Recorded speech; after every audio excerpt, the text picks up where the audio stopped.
ఒక నవ్వురాని జోక్ చెప్పనా? నవ్వురాని జోకా? ఓ బావి నిండా కప్పలున్నాయి. కొన్ని కప్పలు పైన చూశాయి. రౌండ్ గా ఆకాశం కనపడింది. పైనేదో ఉందని ఉత్సాహంగా ఎగరడం మొదలుపెట్టాయి. కిందున్న కప్పలు పైనేమీ లేదు, పైనేమీ లేదు, పైనేమీ లేదు అని చెప్తూనే ఉన్నాయి. ఇది విని విని విని విని ఎగురుతున్న కప్పలన్నీ కిందికొచ్చాయి. కాని ఒకటే కప్ప ఎగురుతూనే ఉంది. ఎందుకో తెలుసా? ఎందుకు? అది చెవిటి కప్ప. నవ్వురాదన్నా? జోక్ అవ్వలేదు.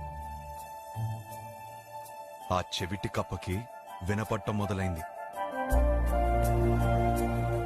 పైనేమి లేదు, పైనేమి లేదు, పైనేమి లేదు, పైనేమి లేదు. నువ్వు చెవిటి కప్పగానే ఉండు.